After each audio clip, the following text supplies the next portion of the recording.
Asian cup বাছাই পর্বের আগে ভারত জাতীয় ফুটবল দল একটি আন্তর্জাতিক প্রীতি ম্যাচ খেলবে থাইল্যান্ডের বিপক্ষে।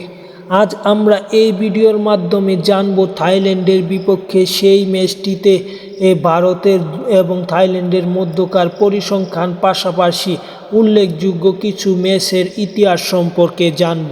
তাহলে দেরি না করে চ্যানেলটি সাবস্ক্রাইব করে ফেলুন। তাহলে আমরা প্রথমে মূলত উল্লেখযোগ্য কিছু ম্যাচসমূহের কথা জেনে আসি।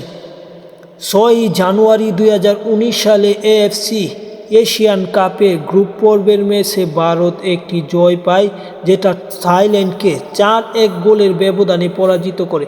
এটি ভারতের এশিয়া কাপ ইতিহাসের সবচেয়ে বড় জয় এবং 1968 সালের প্রথম জয় পায় থাইল্যান্ডের বিপক্ষে।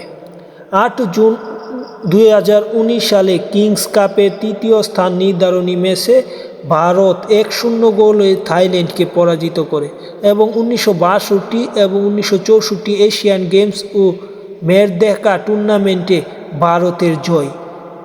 এইগুলো হচ্ছে মূলত ভারতের উল্লেখযোগ্য কিছু ম্যাচের কথা যেগুলো ভারত জিতেছে, এবং যদি আমরা পরিসংখ্যান দেখি তাহলেই মূলত জানতে পারবো দুই দলের মধ্যকার কে পরিসংখ্যানে এগিয়ে, পাশাপাশি দুই দলের এই পরিসংখ্যানে কে কয়টি গোল করেছে বা কোন দল কয়টি গোল করেছে, সবচেয়ে বড় ব্যবধানে জয় বা সবচেয়ে বড় ব্যবধানে পরাজয় সহ সকল কিছু। এখন পর্যন্ত 1962 সাল থেকে 2025 সাল পর্যন্ত ভারত এবং থাইল্যান্ড দুই দল মুখোমুখি হয়েছিল 22 ম্যাচে, যেখানে ভারতের জয় মোটে 60টি। এবং যদি আমরা থাইল্যান্ডের জয়ের কথা দেখি, সেখানে থাইল্যান্ডের জয় আছে 10টি ম্যাচ। থাইল্যান্ড 10টি ম্যাচ জিতলেও ভারত জিতেছে মোটে 60টি ম্যাচ এবং 5টি ম্যাচ ড্র হয়েছে ভারত এবং থাইল্যান্ডের মধ্যকার।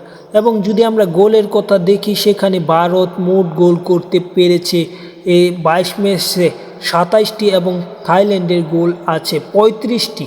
সর্বোচ্চ গোলের ম্যাচ সেটি 2-6 গোলের ব্যবধানে ভারতকে পরাজিত করেছিল থাইল্যান্ড। সর্বোচ্চ গোলের ড্র সেটি 2-2 গোলের ড্র হয়েছিল। সব কিছু মিলিয়ে ইতিহাস ঐতিহ্য আপনারা যাই দেখেন না কেন, থাইল্যান্ডে এগিয়ে ভারত বনাম থাইল্যান্ড ফুটবল প্রীতি ম্যাচের আগে।